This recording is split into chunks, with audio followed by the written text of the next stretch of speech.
ఈరోజు నీ కుటుంబంలో ఆ స్థితి ఉందేమో, ఆ పరిస్థితి ఉందేమో. ఆ అధికారం, అంధకారం మీద అధికారం నా ప్రభు నీకు అనుగ్రహించును గాక. ఆమేన్. హల్లెలూయా, హల్లెలూయా. అందుకే పెద్దలు అంటారు, పొద్దుపోయి పోబాకరా నాయన, నా మాట వినండిరా, పొద్దుపోయి పోబాకండ్రా. ఎందుకురా నీట్గా రెడీ అయ్యి తలకి ఆ పూలు పెట్టుకొని ఎందుకమ్మా అటు తిరగతావు పొద్దుపోయి? ఎందుకమ్మా ఆ కాలువ గట్ల మీద? ఎందుకమ్మా సమాధుల కాడ? ఎందుకమ్మా? ఎందుకంటారో తెలుసా? అది ఆ టైం, అంధకార టైం. అది నువ్వు వెళ్ళి తట్టి వాటిని లేపి రెచ్చగొట్టుకోవడం ఎందుకు? ఏమండి, యవనస్తులు పందాలు పెట్టుకుంటుంటారు. రే, సమాధుల్లో రాత్రి 12 దాకా కొనుక్కొని ఇచ్చేవాళ్ళు ఎవరైనా ఉన్నారా? 3000 పందెం, తెల్లారి దాకా ఉంటూ వస్తారా? 5000 పందెం, తట్టి దెయ్యాలని లేపుకున్నట్టు.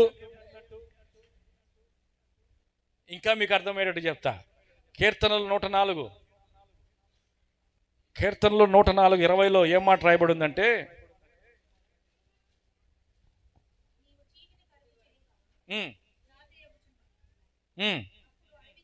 నీవు చీకటి కలుగ చేయగా రాత్రి అగుచున్నది, అప్పుడు అడవి జంతువులన్నీ ఏమి? పగలేమి?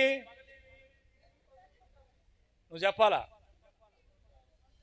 సార్? పగలేం సార్.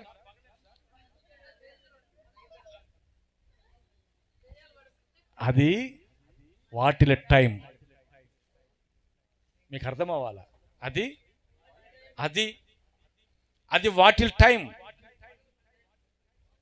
రాత్రి అయితే చాలు, పాములు, తేలులన్నీ, అడవిలో జంతువులన్నీ. అందుకే మీరు చూడండి, రాత్రుల పూట వెళ్ళేటప్పుడు కారుల్లో మీకు ఏదో ఒక జంతువు రోడ్ల మీద. ఎందుకంటే అది వాటిల టైం.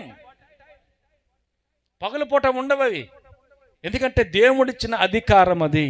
నీవు రాత్రిని కలగ చేయగా, చీకటిని కలగ చేయగా రాత్రి అయ్యను, అడవి జంతువులన్నీ తిరుగులాడుచుండెను. అవి తిరిగేటప్పుడు నీకేం పని అక్కడ? అర్థమవుతుంది? అది వాటి టైం కదా. హల్లెలూయా. అధికారము కలిగిన అంధకారము, దాని మీద నా దేవుడు నీకు అధికారం ఇవ్వబోతున్నాడు. ఏ చీకటి నిన్ను కమ్మేసిందో, ఏ అంధకారం నిన్ను కమ్మేసిందో, నా దేవుడు నీకు అధికారం ఇస్తున్నాడు. తొలగిపోవును గాక. నీ కుటుంబంలో నుండి, నీ వ్యాపారములో నుండి, నీ బిడ్డల విషయాల నుండి, నీ గర్భపిల్ల విషయం నుండి అంధకారము, చీకటి, గాఢ అంధకారము యేసుక్రీస్తు నామములో తొలగిపోవును గాక. ఆమేన్.